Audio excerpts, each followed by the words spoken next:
Alléluia. Ya. Obakaka yebeniga. Ya. Obakaka yebeniga. Ya. Obakaka yebeniga. Ya. Obakaka yebeniga.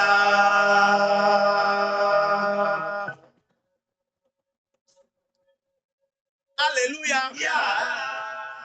Les 10 ans depuis la naissance du temple. C'est pas la Bible.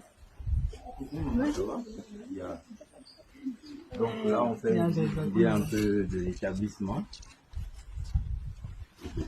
Alors, les premières images ici sont nos recettes.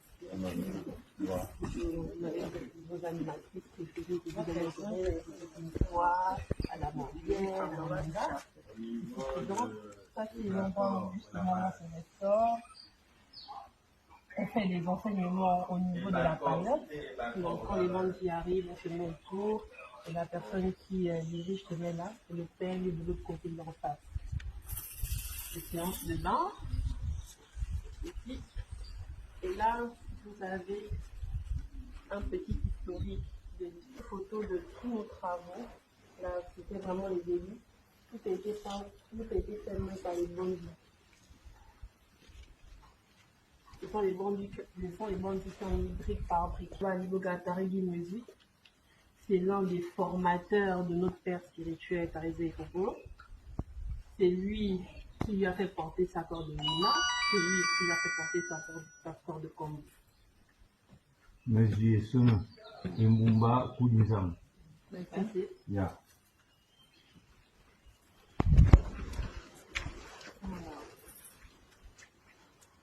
Là, on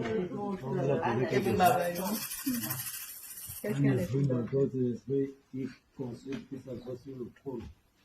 C'est ça l'esprit battant. Lungamba.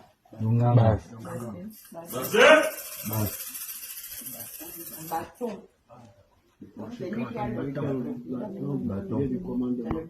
voilà, c'est ça, non? Le commandement. Donc, nous avons ici Zani Koukou, Sami Koukou, Tara Kokolo. Ici, nous avons Otonima et Koudi. Là, nous avons Niton Nizam. Ici aussi Nyama. Et là, c'est à Congo, encore une fois. Bon, il y a des gens qui manquent. Des gens qui manquent que j'ai pas vu là. Il paraît rien que la vérité, donc est présentée par le patriarche. Ensuite, on a eu Nanan Lilia. Motivation puissance 1000. Après, on a eu Otiki Fon qui fait bien Soria, donc il retrace un peu l'histoire de la clinique originelle. C'est remettre vraiment l'histoire dans son entièreté. Rouge, c'est pour eux. Ils ont tenu les képis en barbe. Et ici, nous avons le tabernacle.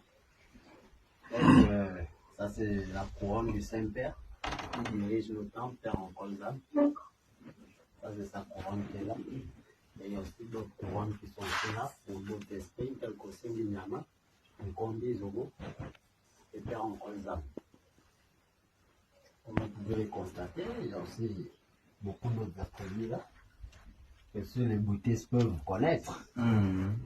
Dire un peu, je disais, c'est l'histoire de notre père spirituel, comment il a connu son esprit, comment il a fait son cheminement. C'est écrit par l'un des bandits. Donc, si vous avez du temps, vous pouvez venir lire.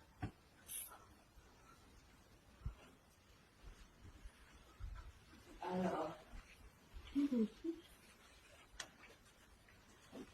nous avons le général qui a été avant, celui qui a fait descendre la branche, il a mis comme un là. Donc, toujours référence à lui. On a fait une image un peu d'hommage ici. Là, on a tous les formateurs de notre père spirituel. Ici, nous avons Léa Mondière et ses servantes. Et ici, nous avons la mère de ses pères, nouveau mal de Tarizé pour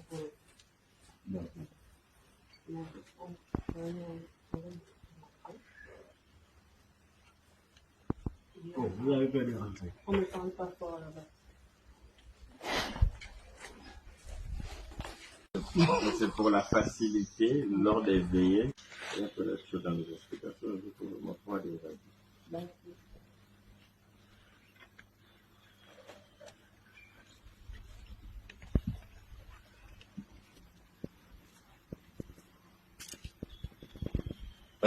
Monsieur, soyez un peu utile là, au lieu de te balader avec ton chapeau.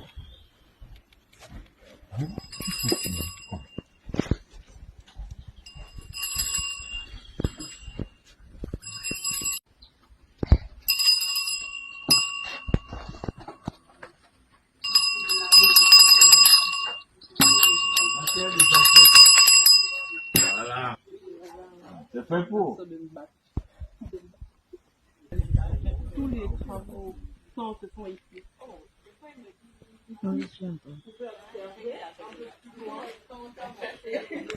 C'est tout.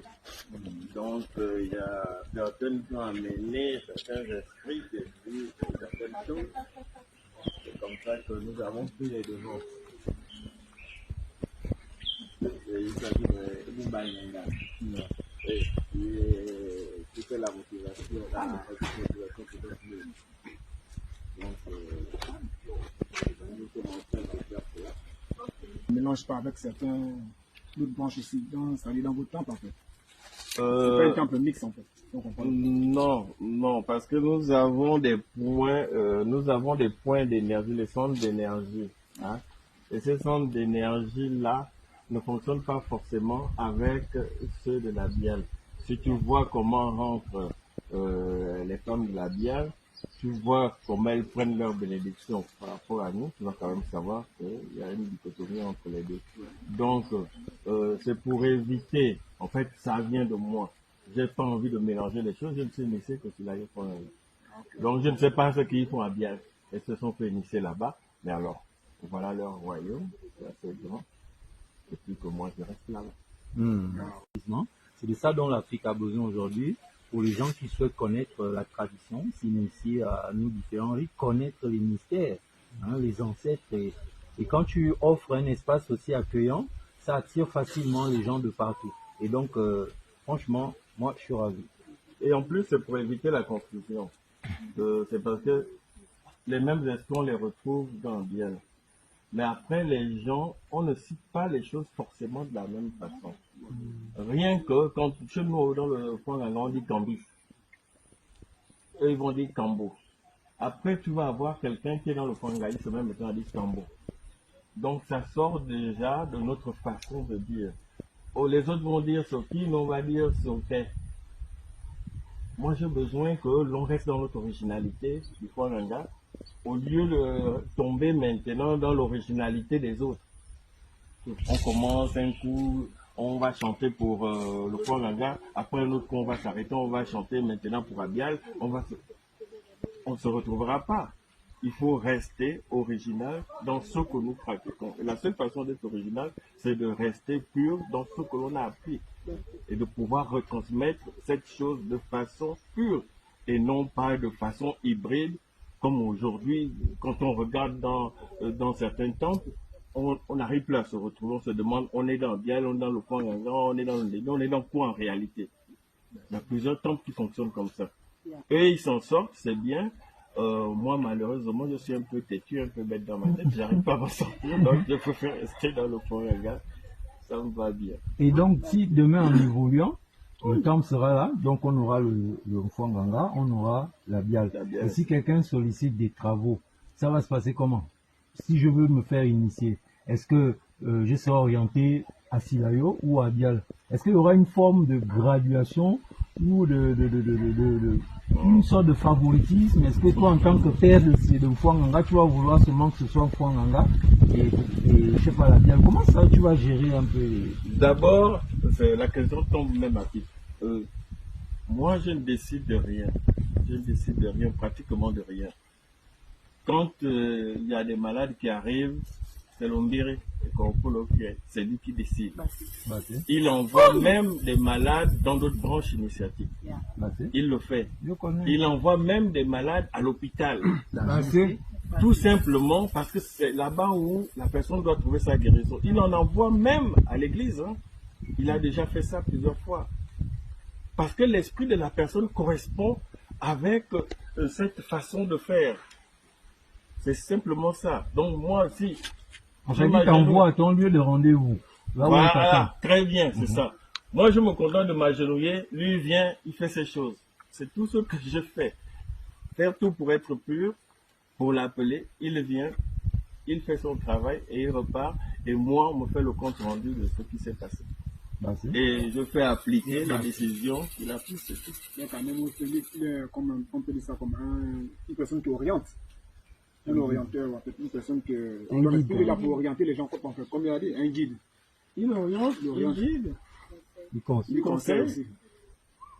Parce que c'est souvent quand une personne est perdue, il ne sait pas là où il faut partir, donc il dit bon voilà, moi je peux t'envoyer. Comme vous m'avez dit tout à l'heure, là, s'il faut aller à l'hôpital, tu vas à l'hôpital. Là-bas, tu vas trouver ta guérison. Il y a des gens qui venaient, qui l'envoyaient, qu'il faudrait qu'ils aillent faire le Moubayano. C'est pas parce que nous sommes incapables de résoudre ce problème, mais on regarde l'esprit qui est dans la personne. C'est ce qui est important. C'est pas avoir juste le malade, non. Si l'on reste dans ce qui est important là-dedans, ce n'est pas apporter la guérison pour apporter la guérison. Il faudrait que ce soit en harmonie avec l'esprit qui se trouve dans la personne, avec la vibration qui est dans la personne. Il ne faut pas fausser ça. Si on fausse cela, on a faussé déjà quelque chose dans la vie de la personne. Son chemin de vie va être déphasé. Bien que plus tard, il peut y avoir quelqu'un qui peut résoudre ce problème, mais il va faire des années où ce sera déphasé. Donc, il n'y a pas seulement que la guérison, il y a une suite après la guérison. Voilà. C'est suivi. J'aime quand les gens sont beaucoup intelligents. Mais c'est des écoles, hein. Il faut peut-être rajouter que ce sont des écoles, donc il y a toute une progression à faire. Il y en a certes qui viennent pour se faire soigner et puis c'est tout. Ils trouvent leur maison, ils partent. Maintenant, après, il y en a qui sont appelés au service. Et ceux-là doivent, parce que c'est des gens qui doivent devenir des maîtres, des guides demain. Donc ceux-là sont appelés à rester à l'école pour faire leur classe jusqu'à ce que le maître, le père va estimer que celui-ci est prêt, il a fini, il a eu tous ses grades, et là, il va peut-être le libérer, lui aussi, il aura son temple demain après. Il y a une chose que, avec une phrase que vous m'avez dit tout à l'heure, que lorsqu'on peut soigner la personne puis partir. Si je comprends bien, c'est-à-dire on peut soigner la personne. En fait, le travail qu'on fait, le travail que vous faites, vous n'êtes pas obligé que la personne doit faire ça. C'est-à-dire qu'il doit venir pratiquer aussi le cultivar. Non, c'est pas une obligation. Mais voilà pourquoi il faudrait absolument que ce soit l'esprit qui gère ce genre de problème-là. Parce que nous, les humains, on a tendance à imaginer que lorsque le malade est là, ça veut déjà dire, s'il ramène un esprit précis, ça veut dire forcément que non, il doit être une ganga, on doit le préparer déjà pour s'asseoir et caresser, comme on dit chez nous, parce qu'il a ramené un esprit qui a le bâton. Ce n'est pas des automatismes. C'est des choses où il faut regarder en profondeur. Sinon, on détruit vraiment plusieurs vies en se comportant ici, en décidant à la place de ceux qui doivent normalement orienter et guider les gens sur Terre.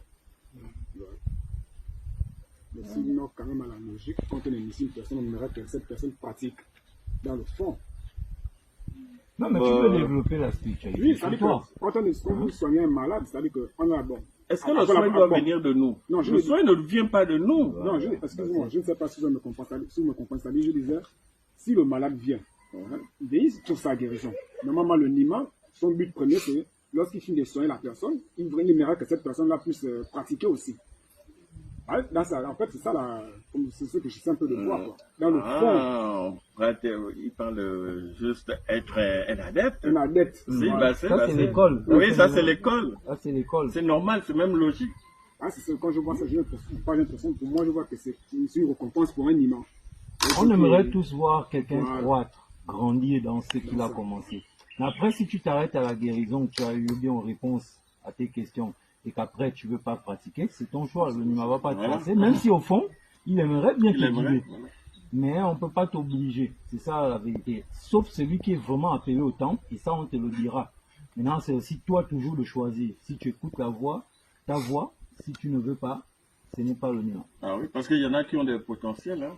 Il y en a qui ont des sérieux potentiels, mais qui décident plutôt de ne pas pratiquer, parce que cherchant plus la facilité de la vie. Parce que l'initiation, quand on est initié et qu'après on devient pratiquant dans une branche initiatique, il y a des contraintes. Il y a des contraintes et beaucoup ne veulent pas respecter ces contraintes-là et préfèrent donc rester comme ça, quitte à rater ce qu'ils vont rater, mais ils préfèrent rester comme ça que de rentrer dans ces contraintes-là qui leur permettent de rester en contact avec le divin grâce à cet état de pureté, parce que les interdits sont là pour garder quelqu'un dans un certain état d'esprit, dans un certain état de pureté en fait. Voilà. Il y a quelque chose qui m'a interpellé lorsque vous avez dit